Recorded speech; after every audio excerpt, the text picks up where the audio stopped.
Hello everyone, welcome back to the channel. Welcome to day 4 of spoiler talk for Commander Legends. We have a ton of cool cards for you today, so let's jump straight in. We are again back on Magic MTG Goldfish, because again they do the nice translations, which is very helpful. I'm assuming it means some of the names of the cards might be a little bit off, but the abilities should still all be good. So we're going to be running through some new cards, a couple of reprints, highlighting what we see from the set. Should be a ton of fun, as always. There are some broken cards, so let's get into them. First thing I want to talk about is Belbay Corrupted Observer. It is a Golgari, so black and a green. For legendary creature, Zombie Elf, it is a 2/2. At the beginning of each player's post-combat main phase, that player adds 2 colourless mana for each opponent who lost life this turn. Just reminder text, damage causes loss of life. So, this seems fun. Is this like a kind of Golgari group hug deck? Giving everyone mana if they hit people. In that respect, it kind of reminds me a little bit of Edric, but probably nowhere near as broken. Like, the incentivizing people to attack thing is really cool. But yeah, I don't think it's going to be as good as Edric, obviously, because drawing cards is better than giving mana, but it does incentivize your opponents not to attack you, which is always good. So yeah, less broken than some of the other of those effects, just because it does cap, like the most colourless mana you're ever going to be getting is 6. But with that being said, this will let you ramp out pretty quickly. If you play this on 2, if you played a mana dork on 1, you play this on 2. On turn 3, you attack two opponents. If they haven't got any blockers out, you make 4 mana on turn 3, as well as your land. You could cast a 7-drop on turn 3. I'm kind of talking myself into this card being actually quite good. I don't know. It's a very cheap commander. I can see it being played in decks a bit more than maybe the commander, but I'm sure there's something dumb you can do with this that maybe I'm not saying straight away. But yeah, the 7 mana on turn 3 seems actually quite real. So yeah, we'll see how this one goes. All right, moving on. We have Court of Ambition. It's 2 black for an enchantment. When Court of Ambition enters the battlefield, you become the monarch. At the beginning of your upkeep, each opponent loses 3 life unless they discard a card. If you're the monarch instead, each opponent loses 6 life unless they discard 2 cards. So this is great in an attrition style deck. It gives you value from being monarch, so you draw a card at the end of your turn. If you're then the monarch, I have a feeling people are going to be attacking you, shockingly, with this card out. But if you have blockers, or you have death touchers, or you have just ways of stopping them attacking you, or like incentivizing them not to attack you, so cards like No Mercy or anything that kind of like propaganda, which means they physically can't attack you, you're going to start stripping their hand and their life total really quickly. I've recently built a Tiny Bones deck because I opened one in Jumpstart. So if I open one of these as well, that will go in that deck. Great fun for anyone from my playgroup who's watching. Look forward to that one. Any kind of black control-y deck that can take advantage of this will play it. So yeah, like this card. Moving on, we have the white version, Court of Grace, 2 white for an enchantment. When Court of Grace enters the battlefield, like the rest of the cycle, you become the monarch. At the beginning of your upkeep, create a 1/1 white spirit creature token with flying. If you're the monarch, create a 4/4 white angel creature token with flying instead. So I would play this in every white deck. I don't think you have to just be a token deck. I don't think you have to be just an enchantment deck. Monarch draws you the card. Monarch gives you the ability to draw a card at the end of your turn. Actually, it's not the ability. You draw a card at the end of your turn when you are the monarch. This is what white needs. There's a ton of monarch cards already in white, but just giving them more. I'm kind of fine with white being the one. Like, there's a cycle of them in this, but I'm fine with white having more of this effect. It's something I wanted. Better in a control deck. Again, I think all of these are because you want to stay the monarch, but then. Even in an aggro deck, that the fact that this makes the 1/1 white spirit creature token with flying, if someone attacks you and then they steal the monarchy, you can then just hit them back with the 1/1 flyer and you get it back. This is really good. This is probably my favourite of the whole cycle. I think some of them might be more powerful, but as white specifically needs this type of effect more than the other ones, I think it's going to be a slam dunk in basically every white deck. Every white deck that can run it will play it. It'll be awesome in token decks because obviously you can make the 1/1 or you can make the 4/4. If you can go wide, you'll also have blockers to keep yourself the monarch a bit longer. Really good. We like. Okay, let's crack on to to another new commander. We have. Oops, sorry. Quick sip of tea. The throat there. We have Levio Oath Sworn Sentinel. 1 and a white for a 2/2 legendary creature human knight. 1 and a white. Choose another target creature. Its controller may exile it with a divinity counter on it. 2 and a white. Return each creature card with a divinity counter on it from exile to the battlefield under their owner's control. It also has partner. So this is a really weird card. The first ability,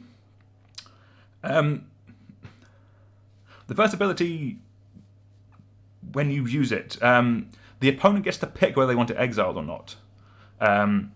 They don't get to pick when you activate the second ability, but the fact that it doesn't go straight away means that I don't think you're going to be using this too often as a removal spell. It does have it, but it's a lot of mana. You can just spend your turn putting counters on stuff and then flicker stuff later, but I think this is mainly going to be used as a flicker commander where you flicker your own stuff. I see this being put on your own stuff. I'm having a quick look before we started recording. When divinity counters go on stuff, like there's like 2 or 3 other cards that care about divinity counters, they all give your stuff indestructible. So this lets me to believe that basically this is like divinity counter tribal as a commander. Basically, with this, you're going to run this either in a flicker deck or as the leader of a flicker deck, because basically what you end up doing is you end up spending your turns putting divinity counters on your creatures to exile them. Then you activate the ability to return them all back immediately. So basically, you want to do this. So you want to play Levio early, then to spend all your then on one turn exile a load of stuff, and then immediately bring them all back. Get the flicker triggers again, and then once they come back, they still have the divinity counters on them. So then you can activate this again at any time and just keep getting the value. This basically seems like you're slowly putting together a puzzle, putting together a clockwork contraption, and then basically you use that ability to then go boof, all the value, all the win. So I think this could be a load of fun. With the partner, I'm sure there's something broken this can team up with to have a lovely time. But that's cool. So let's move on to the next one. We have Archon of Coronation. It's 4 white for a creature Archon. It is a 5/5 and it has flying. When Archon of Coronation enters the battlefield, you become the Monarch. So another good creature that gives white some card draw. We like. And as long as you're the Monarch, damage doesn't cause you to lose life. This is this kind of effect is on a few other Archons. There's a really big one, I believe, as well. Yeah, more card draw in white. We like it. I had some notes on this. Sorry, I'm trying again. I should write slower just to make it actually legible for myself when I come to recording these. So one of the things I wanted to talk about is that we're seeing a lot of Monarch cards being printed, and basically I think you're going to be in a situation where in Limited, you want to run as many as you can, just to keep being yourself, or just to keep making yourself the Monarch. If you're in the Flyers deck, you might be able to get around that because your creatures have evasion, so you're going to have to steal the Monarch. The Monarchy goes to, you lose the Monarchy to someone if they deal damage to you, and then they become the Monarch. So if you don't have evasive creatures, you're going to want to run as many of the cards you open that make you the Monarch, because you want that card advantage over your opponents. If you run one, that you run the danger of someone else stealing it from you, and then they stay the Monarch the whole game. They get the advantage. You only drew that one card, which isn't the end of the world sometimes, but run more than one if you have more than one. I think I'd say with that. So let's crack on to Keller's Sunmain Familiar. 1 white for a legendary creature horse, and it is a 1/1. Whenever a commander you control attacks, put a +1/+1 counter on it as partner. So this seems really good in the. So I think this will be really good in Limited, and I think this will be good in a very aggro deck. There's another one. There's a few creatures coming up in a moment which want to be very aggressive, and the fact that you could curve them into this. So there's creatures cheaper than this, which we'll get to in a minute. Seems quite a good deck. Really let you aggro out. Outside of the Limited format, I think you could probably run this with Rayhan and make like an Abzan counters deck. That could be a ton of fun. But yeah, generally speaking, this looks like a fine Limited aggro commander, which people will play and will smash face with. So let's move on to a reprint. This is Core Cartographer. It's 3 white for a 2/2 creature Core Scout. When Core Cartographer enters the battlefield, you may search your library for planes and put it onto the battlefield tapped, then shuffle your library. I'm glad this got a reprint. This is white. This is one of the few creatures in white traditionally that ramps you. It costs 4 mana, so I was kind of hoping we might get a cheaper version of this. Like, to be fair, white would cry out for a 2 and a white for a 1/1 that does this, but the fact that it's getting a reprint is good. Keep it nice and low, put more of them into people's hands. We like this. This will be great in limited. Run this. So moving on, so we have the next in our will cycle. We have Jeska's Will, 2 and a red for a sorcery. This is in the cycle of cards where if you have your commander out, you get both of the abilities. If you don't, you get to choose one, and only cost one of them. So it's add red for each card in target opponent's hand, or exile the top 3 cards of your library. You may play them this turn. So of all the ones we've seen, this is the most narrow, if I'm honest to me. Like 3 mana to basically draw 3 cards. That's the one you're going to be using most. If I'm honest with you, this is a card where you want to be able to get both abilities off. With some of the other ones, they've been okay if you just get one off. I don't have to get them for full value. This is a card for me where it's really only great if you're getting both of them. If you can make the red mana and then use that red mana to play the top 3 cards of your library, then that's awesome. Then that's really good. That's basically like a cheat effect. If you're only getting one of them, by the time you cast this, if this isn't in your opening hand, the chances of you making more than 3 mana from this aren't going to be fantastic. I think people are going to be curving out. With Monarch, people will have more cards in their hand, so maybe in the limited format, I might be wrong. You might be able to cast this for 3 and then make 4 or 5 mana, but you're never. I really don't see you casting this and making 7 mana. There is a card coming up later, which is another rare which it combos with, but the chances of you getting that limited are quite limited. Hey, see right there. I made a pun. I think it's a pun. Okay, so yeah, let's crack on to the next card, which is the namesake of the last card, Jeska Thrice Reborn. 2 and a red for legendary creature. For legendary planeswalker Jeska. Jeska Thrice Born enters the battlefield with a loyalty counter on it for each time you've cast a commander from the command zone this game. It has a 0 ability, choose target creature until your next turn. If that creature would deal combat damage to one of your opponents, it deals triple that damage to that player instead. It has a -X. Jeska Thrice Reborn deals X damage to each of up to 3 targets, and then obviously, because this is a mythic from this set, it can be your commander, and it also has partner. So of all of the ones we've seen so far, I'm least hot on this one. I think the type of deck it wants to be in is quite narrow. Basically, this, because it doesn't have an up ability, it wants to be. Also, sorry, it doesn't have a plus ability to kind of add more loyalty on it once it comes in. It wants to be partnered with an aggressive partner. So the combination of enters the battlefield with the loyalty counters equal to the amount of times you cast a creature, a commander. Basically, you kind of want to be playing a commander before you play this. Maybe a partner twice before you play this, just to make it out of like cheap flyer range. Like if you cast this by itself, it'll die to a 1/1 flyer if you haven't got any blockers, which I don't think is great. But that 0 ability is insane. If there are a few aggro commanders which we'll get to in a minute. If you combine that with some of those and you're able to pump them, if this comes with a creature with a partner with evasion, for example, then this could be pretty dumb. And the -X, I don't think is going to be fantastic. Unless you literally play it with one card, I'm going to get to in a minute.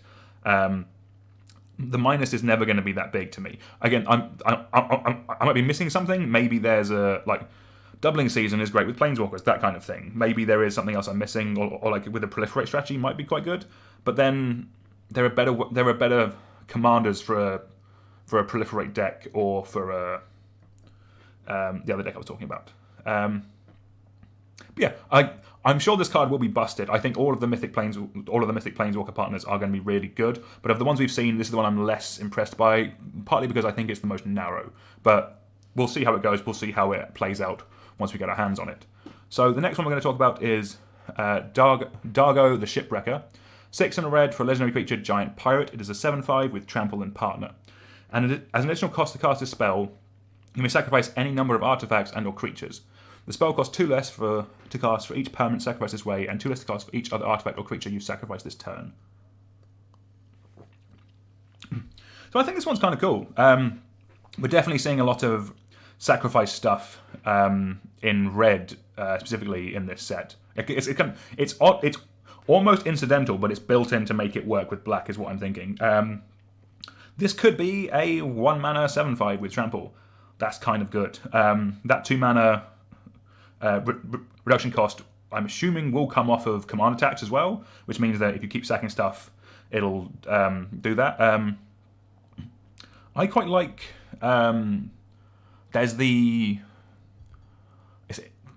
It looks like an elephant. It's like it's a card which you can suspend it with like 9 suspend counters on it. Then you can remove a suspend counter to sacrifice a creature.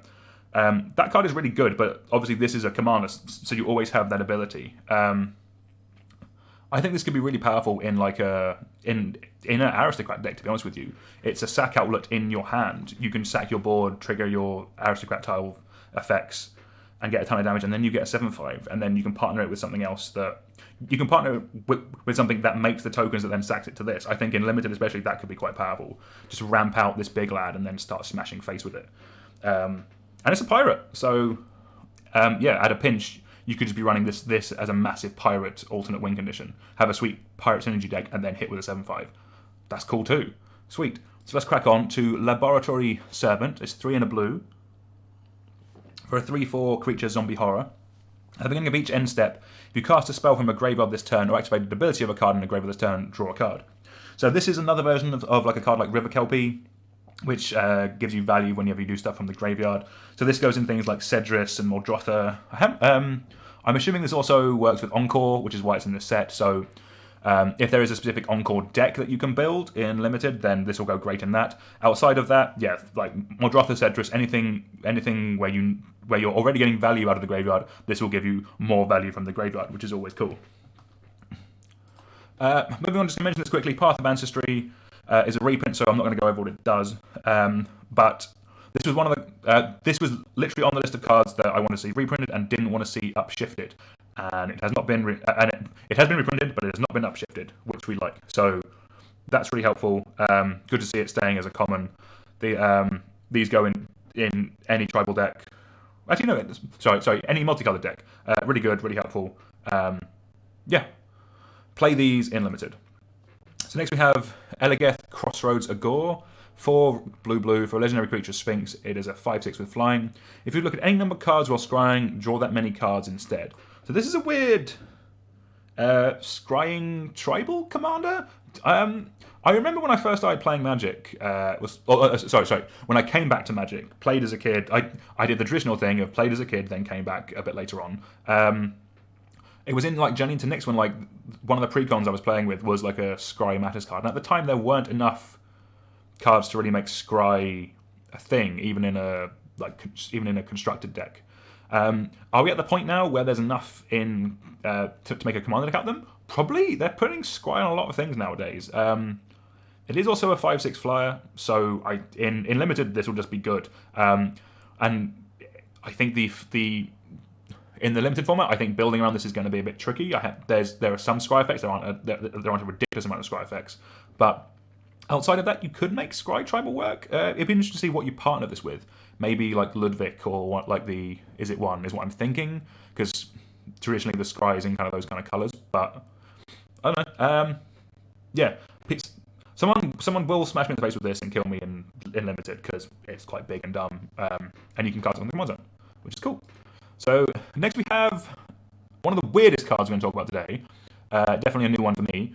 Rugrath, son of Rogach, which I have a bit of a sore throat, which is why I am quaffing this cup of tea while I'm talking to you. So apologies for that. And saying that really did do a number on me. But it is 0 mana for a 0/1, first strike, menace, and trample, and it has partner. So this is really interesting. You can play this whenever you want. It'll cost 0, it'll cost 2, it'll cost 4 as it dies and stuff. But basically, this wants to have equipment or buff enchantments, or like auras which will buff it up, which will buff up, stuck on it.